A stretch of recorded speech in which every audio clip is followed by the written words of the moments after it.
আজকে সবারই জানা অজানা একটা ব্রেকফাস্ট রেসিপি তোমাদের সাথে শেয়ার করব, যেটা বাচ্চাদের স্কুলের টিফিনে বা সকালে ব্রেকফাস্টে বানাতে পারো। তো যারা জানো না তারা সম্পূর্ণ ভিডিওটা অবশ্যই দেখবে। আর খুবই সহজভাবে দেখিয়েছি, এত সব সহজভাবে বানানো যায়। তো চলো তাহলে ভিডিওটা শুরু করি। আর রেসিপিটা সম্পূর্ণ দেখার জন্য অনুরোধ রইল। নমস্কার বন্ধুরা, ওয়েলকাম টু সোনালি রেসিপি। তো প্রথমে একটা বাটিতে 1 কাপ জল নিয়ে নিয়েছি।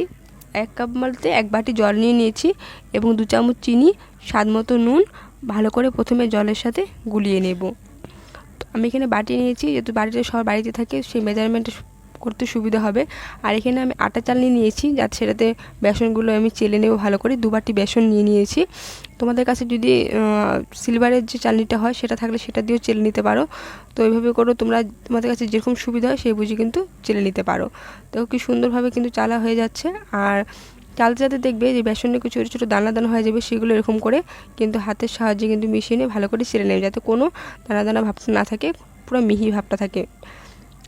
তো বুঝতে পারলে আমি কিভাবে করে চেলে নিয়েছি। তারপরে যে সমস্ত মিশ্রণগুলো জলের সাথে ভালো করে মিশিয়ে নেব। মেশানো হয়ে গেলে তাতে সামান্য তেল দিয়ে আবারও মিশিয়ে নেব। ভালো করে মিশিয়ে নিতে হবে। এখানে ফেটানোটাই কিন্তু মেন। ভালো মেশানো হয়েছে, মিশ্রণটা কিন্তু কি সুন্দর একটা মসৃণ হয়ে গেছে।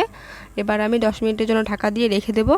তারপর বাকি প্রসেসটা শুরু করে নেব। তারপর কড়াইতে আমি এখানে জল দিয়েছি, জলটা গরম হওয়ার জন্য রেখে দেব মিডিয়াম ফ্লেমে। আর এক টুকরো লেবু দিয়ে দিই, যাতে কালো না হয় পাত্রটা, সেজন্য। আর ঢাকা দিয়ে কিন্তু ফুটিয়ে নেব, জলটা ফুটিয়ে আসার জন্য অপেক্ষা করব। এদিকে জলটা গরম হতে হতে আমি এখানে ধোকলা বানানোর পাত্রটা রেডি করে নেব। তাতে সামান্য তেল দিয়ে চারো সাইডে কিন্তু মেখে নেব। তোমাদের কাছে আমাদের এখানে টিফিন নিয়েছি, আমার কাছে টিফিন আসছিলো বলে তোমরা যে কোনো সমান পাত্র কিন্তু বাটিয়ে নিতে পারো। তারপর এখানে আমি হাফ চামচ, মানে 1/3 চামচ এভাবে এরকমের মতন আমি কিন্তু বেকিং সোডা নিয়েছি। সামান্য অল্প জল দিয়ে ভালো করে আবারও মিশিয়ে নিলাম। এটা কিন্তু যখন আমরা বাটিতে ঢালবো তার আগেই দিতে হবে।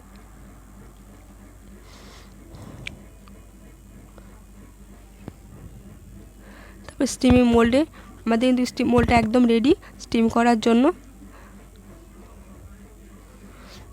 এখানে আমি হাফ চামচই বেকিং সোডা দিয়েছি, দিয়ে ভালো করে মিশিয়ে নিয়েছি। এবার ট্যাপ ট্যাপ করে নিয়ে নেব। তারপর ঢাকা দিয়ে মিডিয়াম ফ্লেমে 25 মিনিট বেক করে নেব।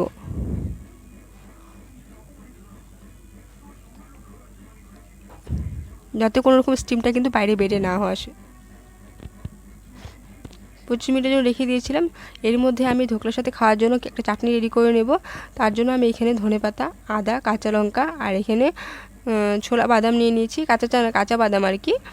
সেটাকে শুকনো করে ভেজে নিয়ে খোসাগুলো ছাড়িয়ে নিয়েছি। এখানে 3 টুকরো বরফ টুকরো নিয়ে নিয়েছি, বরফের টুকরো। আর তোমরা যদি রসুন দিতে চাও রসুন দিতে পারো। এখানে সম্পূর্ণ নিরামিষভাবে বানাচ্ছি বলে আমি এখানে রসুন ব্যবহার করিনি। আর বরফের টুকরো দেওয়ার জন্য কিন্তু কালো হবে না। এরকম আমাদের চাটনিটা কিন্তু খুব সুন্দর রেডি। আর সামান্য অল্প জলও দিয়ে দিয়েছিলাম, তাতে মিশ্রণটা এরকম হয়েছে। তোমরা চাইলে অল্প জল দিয়ে কিন্তু চাটনিটা পাতলা ব্যাটার করতে পারো, যদি পাতলা আরও পাতলা রাখতে চাও। তো না দিয়ে দেবো। আর হলো লেবু রস দিয়ে দেবো।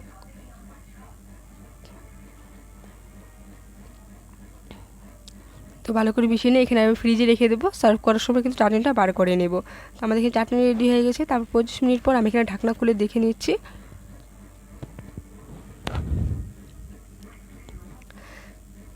দেখাচ্ছি একটা নাইফ দিয়ে, আমি এখানে ভালো করে ঢুকিয়ে দেখাচ্ছি, কিন্তু চাকুর মধ্যে কিন্তু একদম লেগে নেই। তার মধ্যে আমাদের একদম ধোকলাটা একদম রেডি হয়ে গেছে।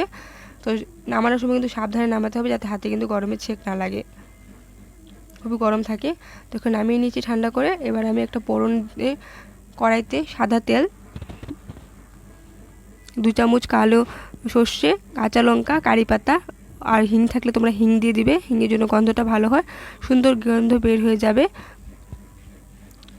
তারপর অল্প জল দিয়ে দেব। 1 চামচ চিনি আর হাফ চামচের মতন লবণ দিয়ে দিয়েছি। এই ধোকলাটা অল্প মিষ্টি মিষ্টি খেতে পছন্দ, তবে তোমরা যদি মিষ্টি খেতে পছন্দ তবে চিনিটা সামান্য দিয়ে দেবে। 1 চামচের বদলে হাফ চামচ চিনিটা দিতে পারো। তো এখানে দেখো প্রায় এরকম অল্প শুকিয়ে আসলে পরে তারপরে কিন্তু আমাদের এখানে একদম তৈরি হয়ে গেল। গ্যাসের ফ্লেমটা বন্ধ করে কিন্তু ঠান্ডা হওয়ার জন্য রেখে দিয়েছি। আর এখানে আমাদের এখানে ধোকলাটা কিন্তু একদম ঠান্ডা হয়ে গেছে। এখানে সাইড দিয়ে প্রথমে কেটে নেব।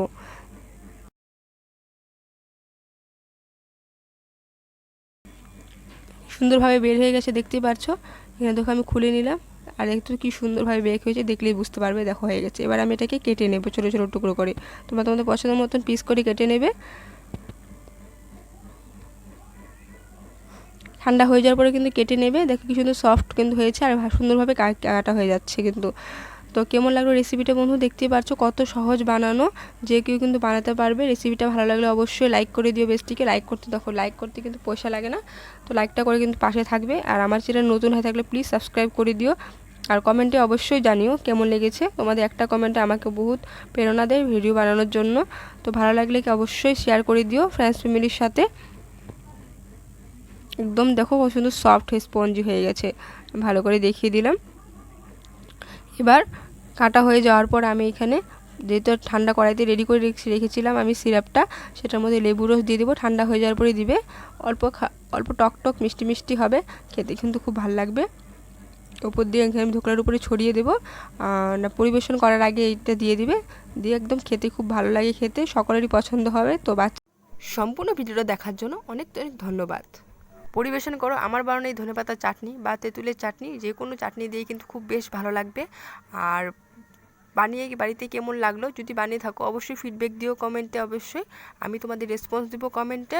ভালো লাগলে কিন্তু পাশে থেকো, আর আমিও এনজয় করি, তোমরা বাড়িতে বানিয়ে এনজয় করো। সকলে ভালো থেকো, সুস্থ থেকো। দেখা হচ্ছে নেক্সট ভিডিওতে নতুন কিছু।